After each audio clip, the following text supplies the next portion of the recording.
Bien, bonjour à tous. Eh bien, écoutez, je suis de nouveau heureuse de vous retrouver sur une nouvelle conférence du sommet Vivre les émotions en famille.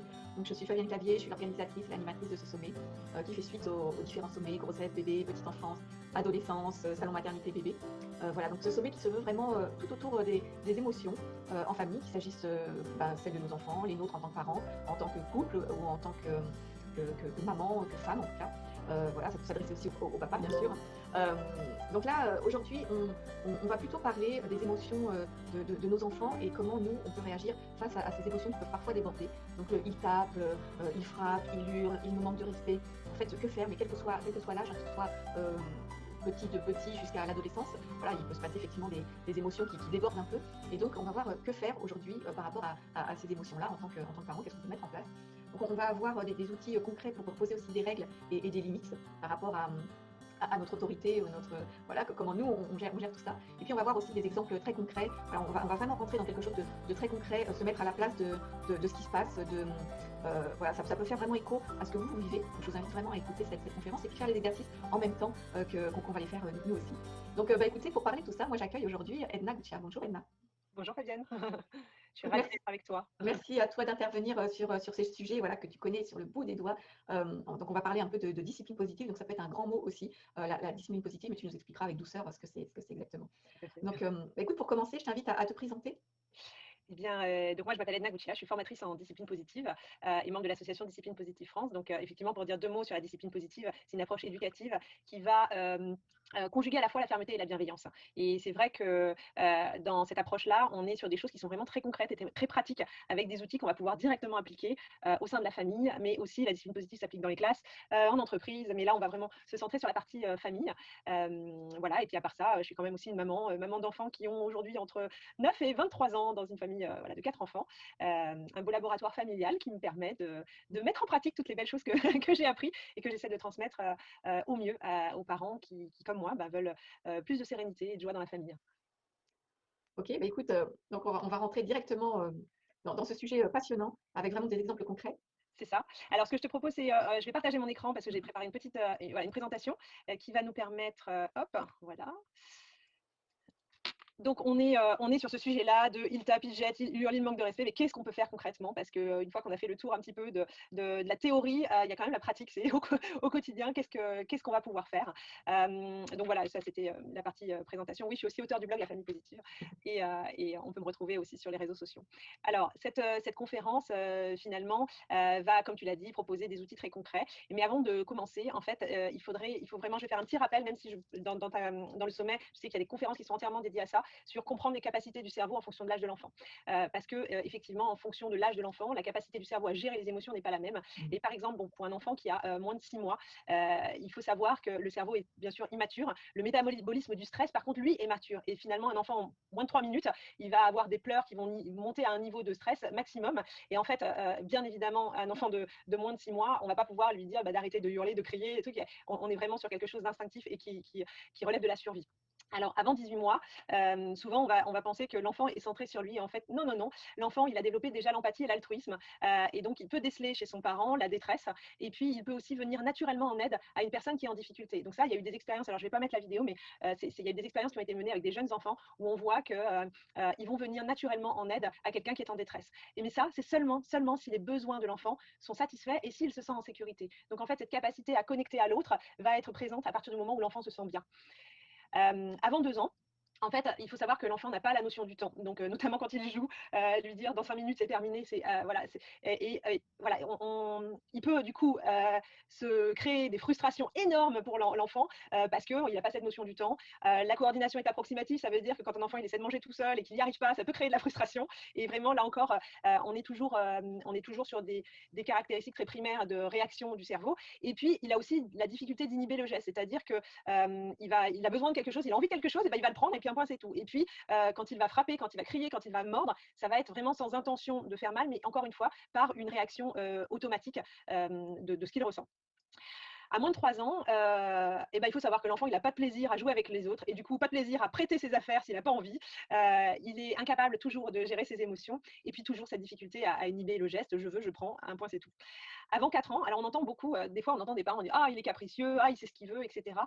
En fait, il faut savoir qu'il y a pas de manipulation consciente. L'enfant il fait pas les choses dans le but et il va pas essayer de manipuler son parent pour obtenir ce qu'il veut. Il est encore une fois dans quelque chose de très primaire et de très authentique sur ce qui le traverse, sur ce dont il a envie.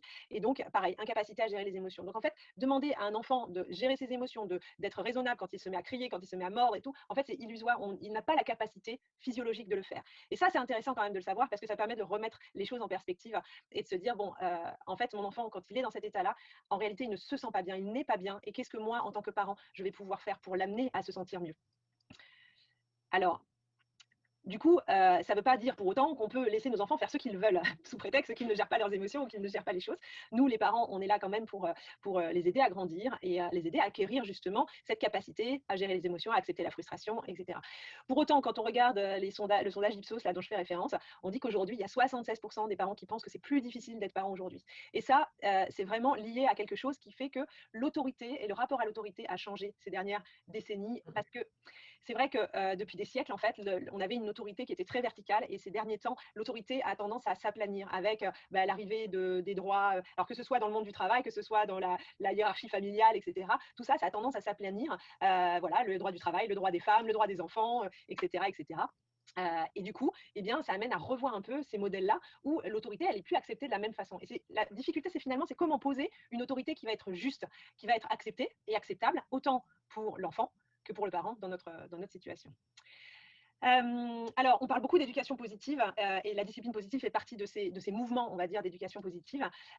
Et ça crée aussi beaucoup de frustration chez les parents, je le sais, parce qu'il y a une certaine pression qui est mise sur les parents en disant, OK, il ne faut pas frapper, il ne faut pas crier, il ne faut pas stresser son enfant parce que sous prétexte, de peur qu'il se développe de façon pas harmonieuse, qu'il développe de tout un tas de choses affreuses qu'on ne leur souhaite pas.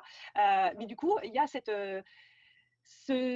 ambivalence. OK, je veux pas crier sur mon enfant. OK, je veux être sympa avec lui, je veux être gentil, je veux ça se passe bien. Et en même temps, moi, quand il me pousse à bout, je fais comment avec mon enfant? Et ben oui, justement, et c'est tout le sujet de la discipline positive. Donc, toujours, on voit que effectivement, il y a quand même un impact réel sur le développement du cerveau de l'enfant. Et on sait qu'une relation empathique, aimante, soutenante, c'est une condition qui est fondamentale pour permettre au cerveau de l'enfant de se développer. Et c'est là que finalement, on a besoin de cette bienveillance, là où avant, on était très vertical, très, très, très dur aussi avec les enfants. Pour autant, ça ne veut pas dire qu'il faut abandonner la fermeté. Et c'est là tout l'intérêt de ce sujet-là, c'est comment on va conjuguer à la fois la fermeté et la bienveillance. Alors, l'impact du stress sur le cerveau de l'enfant, voilà, très rapidement, le cerveau va sécréter des molécules de stress par l'amygdale, le cortisol, l'adrénaline, et ça empêche la maturation du cerveau. Pour autant, donc l'impact de la bienveillance sur le cerveau de l'enfant, ça va permettre au cerveau de se développer de façon harmonieuse avec la sécrétion d'ocytocine et de dopamine, et c'est ce qui va permettre l'intégration du cerveau. Alors, si on fait un petit peu le point sur notre situation en tant que parent, parce que quand on décide d'être parent, on s'imagine tout plein de choses, les joies de la famille, etc. Et pour autant, souvent, et ben voilà, comme je disais, ils nous poussent à bout, ils nous emmènent dans nos retranchements, on se retrouve dans des états à la fois qu'on n'aurait jamais imaginé peut-être, et en tout cas des états qu'on ne souhaite pas en tant que parent, parce que c'est pas comme ça qu'on veut être parent. Et si on regarde ensemble la liste des défis et des difficultés qu'on rencontre avec nos enfants, quand on pose cette question-là en atelier, parce que voilà, j'anime beaucoup d'ateliers et de conférences sur ces sujets-là, on passe par cette question: quels sont les défis et les difficultés qu'on rencontre avec nos enfants? Et je pense qu'il y en a un certain nombre que chacun reconnaîtra dans cette liste qui est bien sûr pas exhaustive. Voilà, que ce soit les sollicitations constantes, la négociation, le désordre, l'insolence, voilà, à la louche, le fait qu'il n'écoute pas, qu'il nous mente, le manque de respect de l'adulte, on en parlait, plus tard peut-être, ou plus jeune, les conduites à risque. Toutes ces choses-là sont des choses qui nous mettent à mal au niveau de notre propre gestion de nos émotions, parce que tout ça, ça nous emmène là où en fait on n'a pas envie d'aller. Mais ce qui est rassurant dans ta liste, c'est que je pense qu'en tant que parents, on a tous au moins 4, 5, 6, 7 difficultés qu'on rencontre tous en fait. Tous. Et c'est déculpabilisant aussi parce qu'on se rend compte qu'on n'est pas tout seul aussi. Exactement. Exactement. Et soyons clairs, on a beau être équipé et savoir peut-être mieux gérer ces difficultés, même quand on est plongé dans l'accompagnement et la discipline positive ou l'éducation positive, on retrouve quand même certains de ces comportements. La différence, c'est qu'on va savoir les gérer différemment et qu'on va pouvoir apporter une réponse appropriée qui va aller vers ce que nous, on souhaite. Et ça fait une belle transition pour la suite, c'est que finalement, nous, en tant que parents, c'est quoi notre rôle ? Notre rôle, c'est d'accompagner nos enfants vers l'âge adulte pour qu'ils deviennent des adultes qui sont bien dans leur basket, qui sont épanouis, qui sont responsables, qui soient autonomes, qu'ils aient tout un tas de choses. Et en fait, quand on pose cette question-là aux parents en atelier, eh bien, on a toutes ces belles qualités, ces belles compétences et talents, qui sont des compétences sociales, émotionnelles, et qui vont amener nos enfants finalement. On se dit que si un enfant il a développé toutes ces compétences-là, que ce soit la confiance en soi, l'adaptation, la curiosité, voilà, la vision positive de la vie, l'optimisme, enfin toutes ces choses-là, on se dit que globalement, il va pouvoir bien s'en sortir dans la vie. Et finalement, c'est ça notre rôle en tant que parents. Et on fait le parallèle entre ces deux listes-là en discipline positive. Et on se dit, bah, finalement, ce qu'on rencontre dans la première liste, qui sont les difficultés qu'on rencontre, c'est un petit peu comme cette matière première, ce qui va nous amener à réfléchir à de quoi l'enfant a besoin pour développer ce qu'il y a sur la deuxième liste, parce que c'est ça qu'on veut pour eux. Donc ça va agir un peu, ces deux listes-là, elles agissent un petit peu comme un GPS éducatif pour nous. Et en se disant, bah, je sais pas, quand mon enfant, il se roule par terre, il est en train de hurler dans le supermarché parce que j'ai refusé de lui acheter le bonbon qu'il y avait à la caisse, et ben peut-être que c'est la capacité à accepter la frustration qui lui manque. Peut-être justement c'est le fait de différer un plaisir qui lui manque. Et moi, en tant que parent, comment je l'aide à faire l'acquisition de ces compétences-là ou puisqu'il va en avoir besoin. Il ne pourra pas rester comme ça indéfiniment, sinon il va être très malheureux en tant qu'adulte. Et du coup, c'est ça mon rôle de parent. Et là, on va remettre au centre le rôle du parent autour de l'enfant pour l'aider à grandir. Alors, justement, moi, ce que je vous propose, c'est quelque chose qu'on pratique donc dans les ateliers de discipline positive. C'est une activité qui est très concrète et qui va nous permettre de faire de revenir un petit peu en enfance. Et du coup, je vous invite chacun qui regardait cette conférence à retourner en enfance et revenir dans la peau de l'enfant que vous avez été. Et je vais vous dire un certain nombre de phrases. Et sur ces phrases-là, c'est bien de se concentrer sur ce que l'on ressent quand on entend ces phrases, sur ce que l'on pense de soi, de l'autre, donc de son parent, et de ce que ça génère, en fait, de ce qu'on a envie de faire quand on entend ces phrases-là. Donc, eh bien, Fabienne, je t'invite aussi à faire l'exercice. Alors, t'es prête? C'est parti. Ah, je ne vais pas te le répéter, hein. Arrête de jouer maintenant, sinon tes jouets partent à la poubelle. Si tu n'arrêtes pas tout de suite, je te mets au coin. Ou tu ferais mieux de faire ce que je te demande, sinon tu n'iras pas chez ton copain. Je me fiche bien de savoir que tu ne veux pas te brosser les dents. Allez hop, à la salle de bain. Tu sais, si tu ne te brosses pas les dents, je te donnerai plus jamais de sucre. Et je suis sérieuse, hein. Tu avais dit que tu viderais le lave-vaisselle. Bon, allez, tu le fais maintenant, pas de discussion. Bon, tu me donnes ta console tout de suite. Écoute, je compte pas t'acheter quelque chose à chaque fois qu'on rentre dans ce magasin, c'est clair? Alors, il y a le ton en plus. Qu'est-ce que ça génère quand on entend ce genre de phrase? Et surtout, on va revenir sur notre liste des talents et des compétences qu'on veut transmettre à nos enfants. Est-ce que ça vient développer des talents et des compétences qu'on veut transmettre, qu'on retrouve dans cette liste et qu'on peut bien sûr qui n'est pas exhaustive? La confiance en soi, l'adaptation, la curiosité, toutes ces belles choses qu'on promet ou qu'on a envie pour nos enfants. Bah non, loin de là, en fait. Loin de là, pas grand-chose. Ouais. Par contre, si on regarde la liste des défis et des difficultés qu'on rencontre avec nos enfants, on peut se rendre compte que ce genre de phrases peuvent susciter davantage de choses encore et amplifier finalement les défis et les difficultés qu'on peut rencontrer. Alors, on ne va pas s'arrêter là, je vais faire une deuxième série de phrases et de la même façon, on va se concentrer sur ce qu'on ressent, sur ce qu'on pense et ce qu'on a envie de faire. Et toute la difficulté, effectivement, c'est, tu sais, c'est quand tu es dans l'action, c'est de se mettre à la place de l'enfant. Je ne sais plus ce que je voulais dire en fait. Ouais, mais dans l'action, on a du mal à se mettre à la place de l'enfant. Et souvent, quand on dit ce genre de phrase, c'est qu'on n'a plus rien d'autre sous la main. C'est qu'on est démuni face au comportement. Ça fait peut-être une fois, 2 fois, 10 fois qu'on lui a dit d'arrêter de jouer à la console ou qu'à chaque fois on est obligé de lui redemander les choses. Et en fait, c'est dans ces moments-là où on est exaspéré et on a ce genre de phrases qui sortent. Oui, puis c'est peut-être aussi les seules phrases qu'on a apprises. Et c'est peut-être les seuls aussi comportements qu'on a appris à communiquer. Enfin, c'est la seule façon dont on a appris à communiquer. Oui, et puis souvent, on va reproduire ce que nous, on a vécu ou entendu. On va redire les mêmes phrases que celles qu'on a entendues quand on était enfant. Ouais, donc c'est pour ça que c'est un vrai apprentissage en fait, de modifier tout ça, de prendre conscience de la façon dont on parle aussi, comme l'exercice que tu viens de faire, de se mettre à la place de l'enfant et de ressentir quelles sont les émotions qui viennent aussi quand on entend ces phrases-là. Qui génèrent, oui, tout à fait. Ouais. Mais en même temps, quelles sont les émotions qu'il y a aussi derrière pour le parent qui dit ces phrases-là?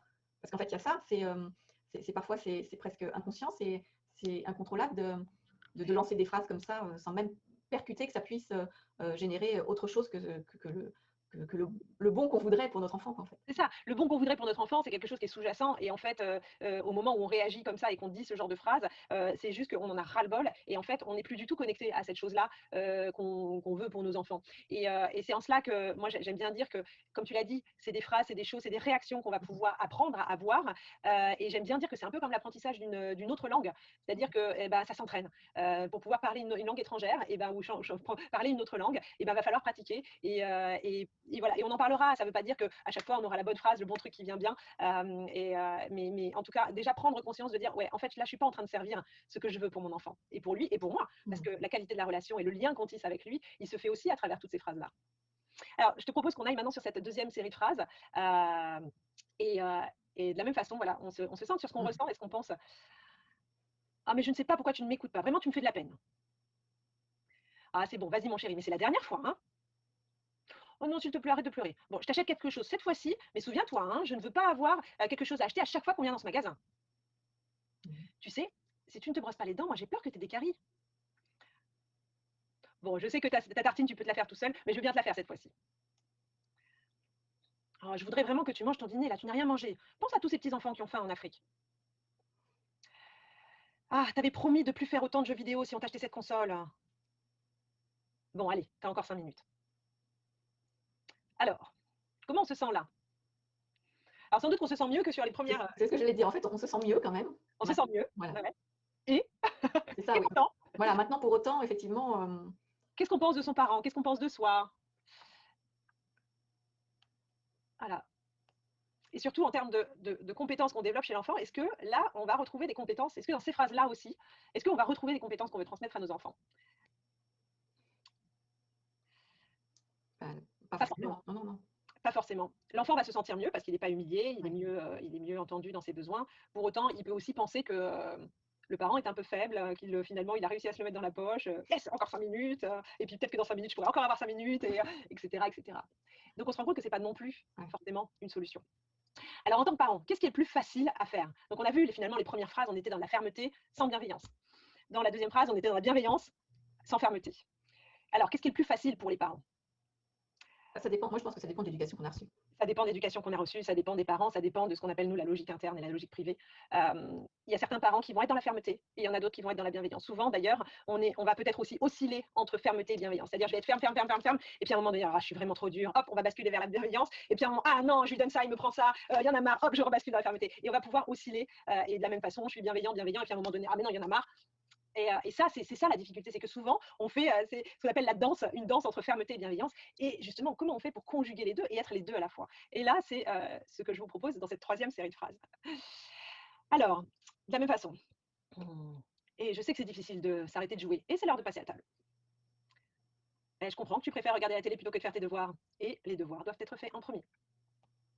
Tu ne veux pas te brosser les dents, et moi, je ne veux pas payer la note chez le dentiste. Allez hop, viens, on va faire la course jusqu'à la salle de bain. Je sais que tu ne veux pas faire ta part de corvée, et pourtant, à quel moment on s'était mis d'accord pour que ce soit ton tour? Tu ne veux pas aller te coucher. Et c'est l'heure de se mettre au lit. Allez, c'est toi ou c'est moi qui raconte l'histoire? Je sais que tu veux continuer à jouer à tes jeux vidéo, et le temps de jeu est épuisé. Alors, tu peux éteindre ta console maintenant, sinon je te la confisque. Alors, avec ce genre de phrase, est-ce qu'on se retrouve avec des talents et des compétences que l'on va développer chez l'enfant?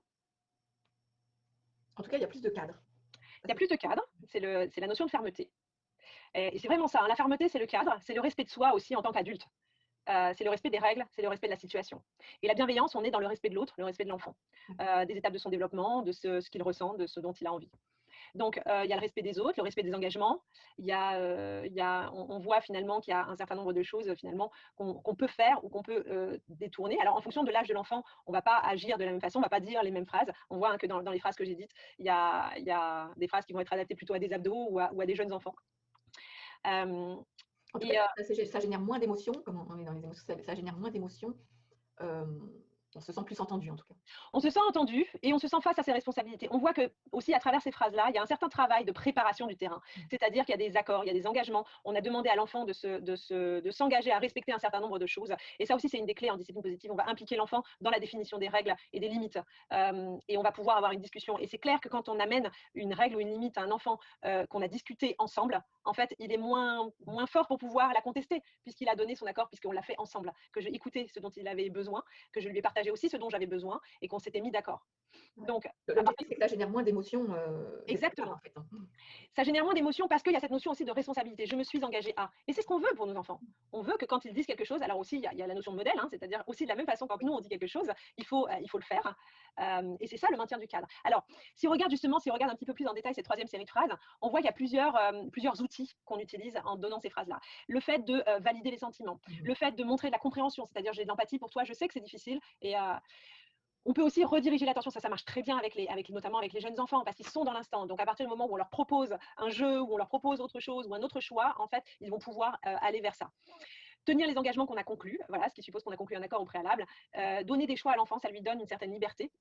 Et enfin, donner des choix et être ferme en décidant de ce que l'on va faire nous.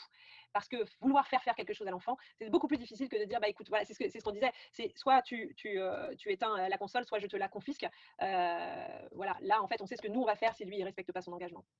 Et Oui, c'est ça, ça, donc ça veut dire qu'au préalable, il y a eu un engagement. oui, Parce que sinon mais on revient quand même sur la première, si voilà, si tu éteins pas, je te la confisque. exactement, exactement. Et en fait, ça apparaît comme une punition. Alors, la punition ne fait pas partie des outils de discipline positive parce que la punition, elle va générer ce qu'on appelle le ressentiment, la rébellion, le retrait. L'enfant il va bouder, etc. Et là encore, dans cet état-là, on vient générer des émotions qui sont telles que, un, on va abîmer le lien qu'on a avec l'enfant, et deux, en fait, on ne vient pas servir ses talents et ses compétences qu'on veut pour eux.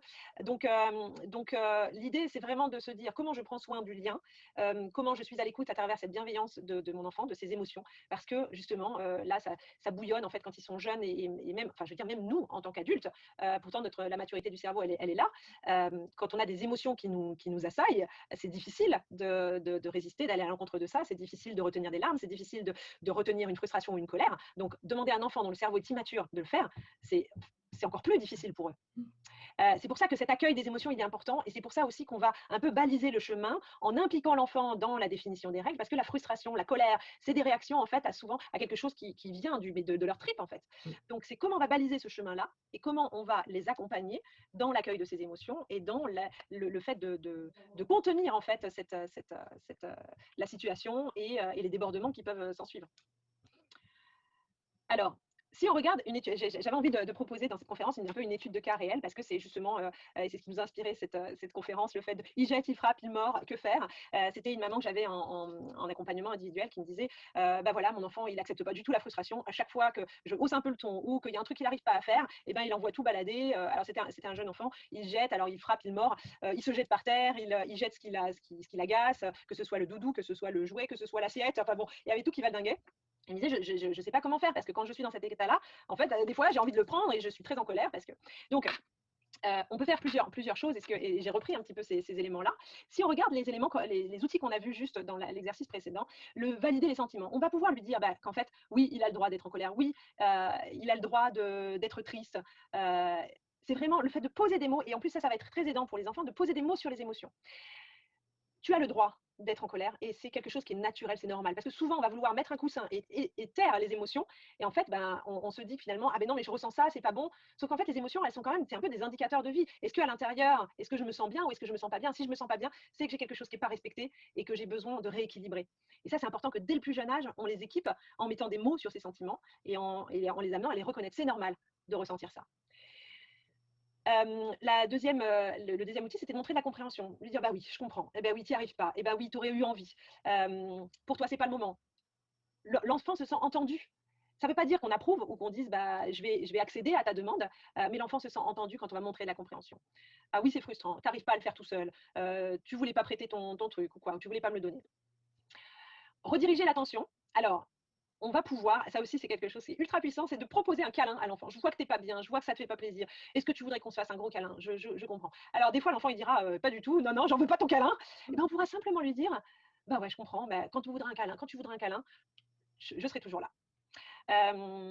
il veut pas s'arrêter de jouer, c'est ce qu'on voyait, on fait la course, est-ce qu'on va lui on va vraiment, on peut aussi utiliser l'imaginaire. Oui, on imagine que ou, on dirait que, on aurait pu acheter, 10 kilogrammes de bonbons à la caisse et que, on les mange et tu prendrais le premier bonbon que tu prendrais, il aurait quel goût, et cetera et on va l'emmener dans l'imaginaire et ça va rediriger l'attention de l'enfant.